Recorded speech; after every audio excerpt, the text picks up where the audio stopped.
para finalizar a aula de hoje, eu vou abordar as críticas que têm sido feitas à proposta de professor reflexivo e as possíveis formas e ideias para se superar essas críticas.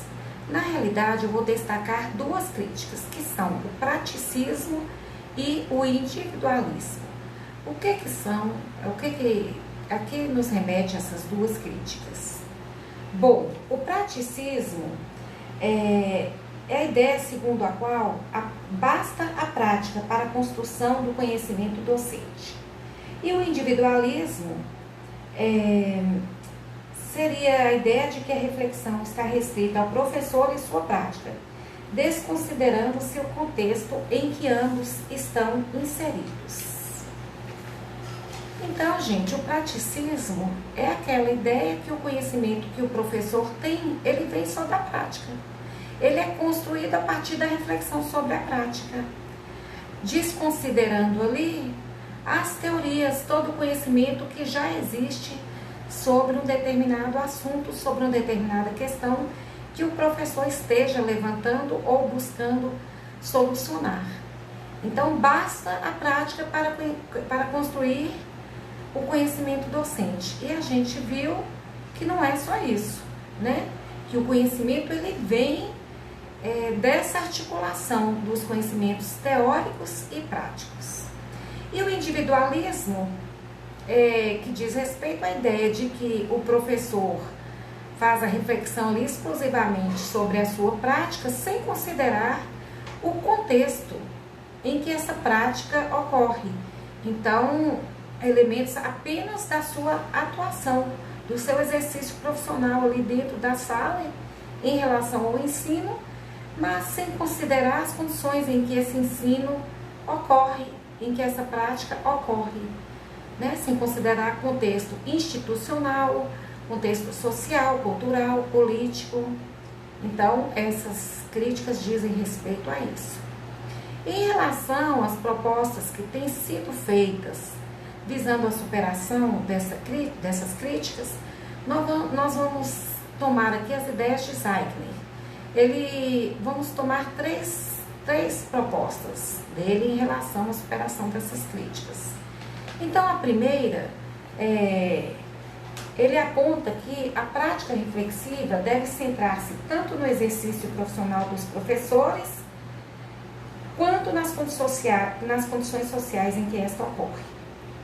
Ele nos diz que o reconhecimento pelos professores de que seus atos são fundamentalmente políticos e que, portanto, podem se direcionar a objetivos democráticos e emancipatórios.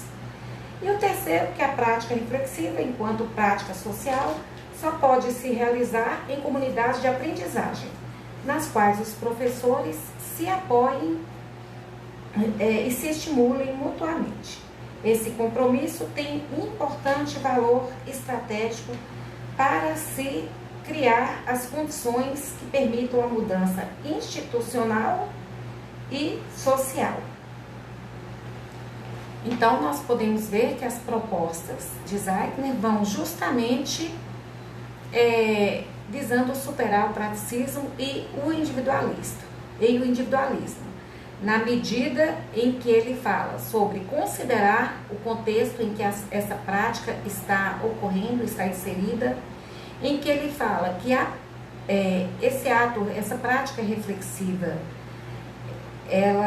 o professor deve entender que o seu ensino é um ato político, que ele faz escolhas de que caminho tomar no seu ensino, de que direção ele quer conduzir os seus alunos, na direção de um aluno mais restrito, de um aluno que seja mais acrítico, que seja apenas um aluno que saiba o conteúdo, às vezes, para passar ali nos testes, nos concursos, nos vestibulares, ou que ele seja um aluno capaz de interpretar o seu mundo e transformar o seu mundo.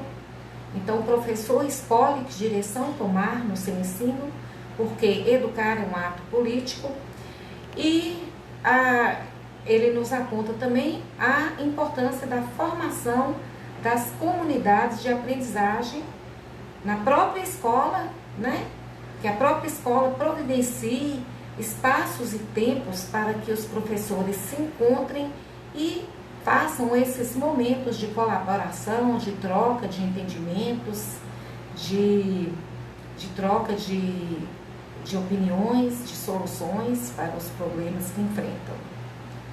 Bom, outra coisa importante que eu vou lembrar aqui é um entendimento, vou apresentar esse entendimento de Levi, apesar que ele apresentou esse entendimento para comunidades virtuais, mas ele se aplica também para comunidades nas escolas, comunidades presenciais, comunidades de aprendizagem presenciais. Então, o Levi,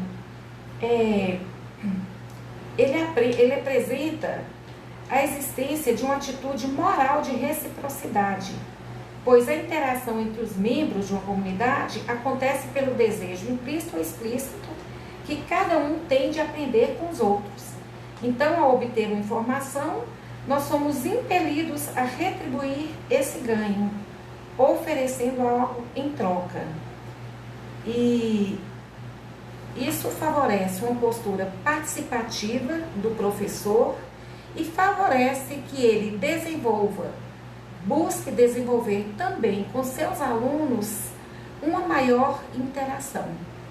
E nós podemos ver isso em um exemplo que eu vou trazer para vocês, de uma professora que também trabalhei com ela nessa comunidade que falei para vocês. E é muito importante, assim, foi muito gratificante ver o avanço do entendimento dessa professora. Deixa eu ler aqui para vocês.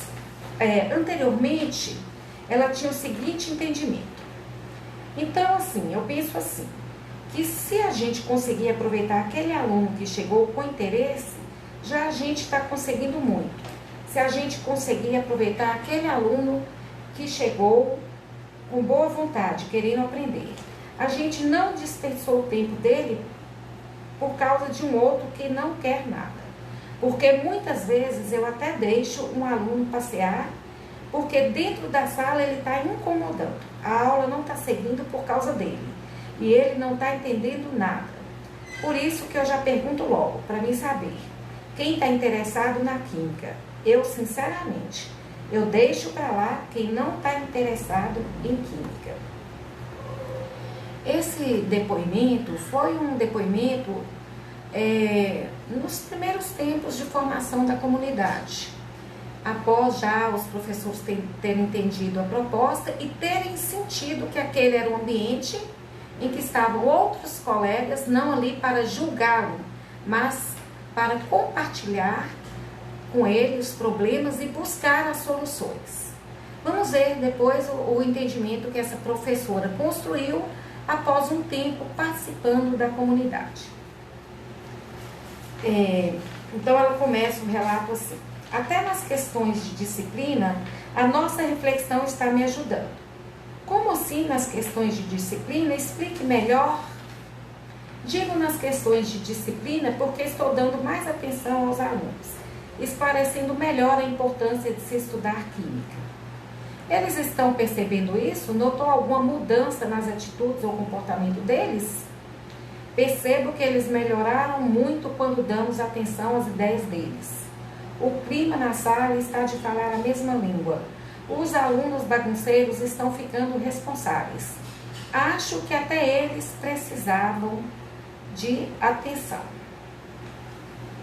Então, nós podemos ver nessa segunda colocação da professora o avanço que a reflexão e principalmente a participação na comunidade, a reflexão com outros colegas, propiciou no entendimento da professora, na percepção sobre os alunos e sobre a necessidade de ouvi-los, de interagir com eles. Então, é muito gratificante quando essa reflexão começa a apresentar os seus frutos.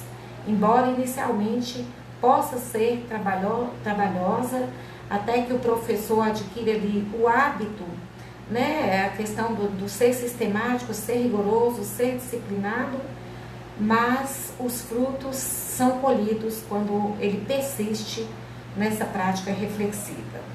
Então vamos ver aqui um resumo do que vimos na aula de hoje. Nós buscamos esclarecer os conceitos de reflexão em professor reflexivo e a identificação por pesquisadores de níveis de reflexão. Apresentamos a importância de se tornar um professor reflexivo, principalmente para o desenvolvimento profissional. Por fim, destacamos algumas críticas feitas à perspectiva de professor reflexivo e ideias que têm sido adotadas como forma de superá-las. Então é isso. Nós agradecemos por vocês estarem aqui conosco e até a nossa próxima aula.